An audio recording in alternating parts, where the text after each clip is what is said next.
Well, the Fortunate Son has certainly just smashed the clock here at Clubmanangle. A brilliant front-running display by the Joe Connolly trained performer. Seaton Grimer once again doing the job in the sulky. I'm joined now by Joe to discuss not only the Fortunate Son, but the backup team looking for bigger and better things in the upcoming Miracle Mile Carnival. Well, Joe, we're just having a chat now after the Fortunate Son posted 149 for a sparkling display of front running. Yeah, he's a pretty talented horse in that regard. He certainly can run. Bit of a nutcase to deal with. You can't fight him too much, but we sort of bought him out of Queensland where he'd run some similar races up there, going 51s around Albion. We thought he looks like he likes just the freestyle of running, and Angle should suit him. It's taken him a few runs to acclimatise down here, but we've worked him out what we need to do to try and keep him calm and just get him to pace. That was the first thing. And now we're starting to get some times out of him, which is good. 26.3 out of the gate, so that goes back to your point. Once he starts hitting the ground running, just let him be.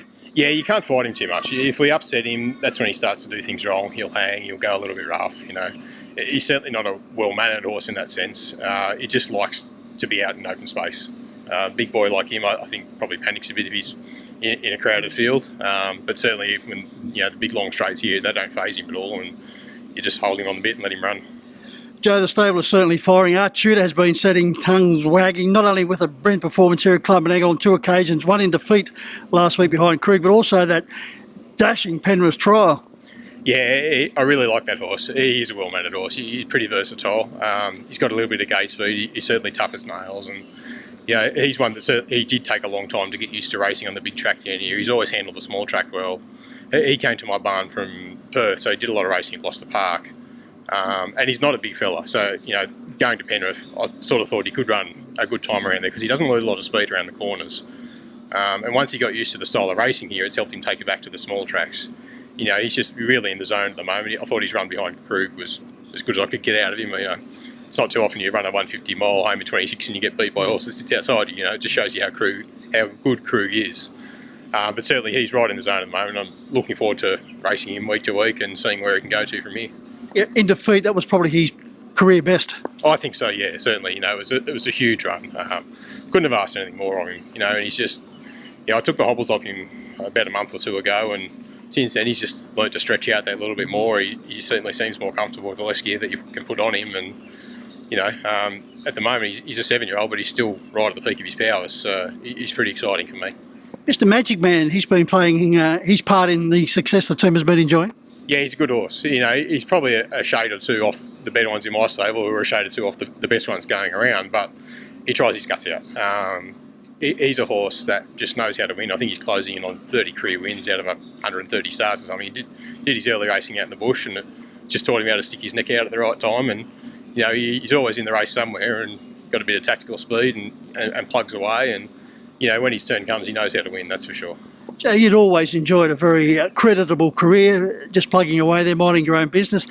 Then a little horse by the name of Golden Year came along and just went crash bang wallop and put up numerous impressive performance. Trialling this week? Yeah, he's ready to go again. He raced on Boxing Day out at Bathurst, and then he had a stack at the track a couple of days later and just bruised and battered his legs a little bit. Nothing too serious, thankfully, but we just gave him enough time to recover properly and get over that, knowing that he's still got some good life left in him too. So he's back up and fit and ready to go. He'll probably have a trial this week, and we'll work out whether we go again next week or whether we go straight to the races. But he's not too far away, and he's another one who comes out here on this big track, and you let him stride out. He's not the fastest horse point to point, but he's tough. He stays all day, and if you can get him up on the speed somewhere, he'll learn your check more often than not. Joe, your training methods, do you train your horses to be quick out of the gates and then allow them to run, or is it just the way they do race? No, I think it's just the sort of horses we've got at the moment. They handle it. My philosophy is just every time I sack a horse, I've got to replace it with a better one. And that's been the goal for the last few years. And certainly, it's a theory that's working for me at the moment, is that there's no point having a horse for the sake of having a horse. You've got to have something that's competitive. So for us, it's about just getting the horses in, working out what makes them tick as individuals and trying to work them to suit. And, the racing down here is different. It's certainly different to any other track in New South Wales and probably anywhere else in Australia, in just the space and the speed and the relentlessness of it. The horses have to get used to it, but once they do, they seem to take those performances and that ability just to keep running wherever they go from there. So, you know, it's a matter of getting them used to that and just getting them used to the idea that they've got to keep sticking on and letting them do their thing. Joe, looking for that next horse then, are you a keen watcher of races throughout Australia looking for that next one? Yeah, I probably check the trading ring every day. I'll always look at the claimers. I'm always looking around to see, you know, who's underperforming for what they've done before. Might be looking for a change of scenery, and it's just you've got to try and grab those good horses while they're available, because when you are looking for a horse, you won't see it. So it's a matter of, you know, keeping space for it, and even if I'm full up and one strikes my eye, I'll grab it while I can. We'll be seeing Archer to go around here on Saturday night at Club Menangle as we now move into the Miracle Mile Carnival. This particular group of horses, and a couple of them are performing with great excitement. Are you targeting races like the Newcastle Mile and other races trying to get a start in the Miracle Mile? Yeah, I think we're probably dreaming a little bit. You know, certainly having not had horses in that level before, it seems like a big leap up. But, you know, these horses are going well. And while they're going well, I think it'd be silly not to have a crack. You know, certainly Archie, the way he's racing, I'd like to take him to Newcastle.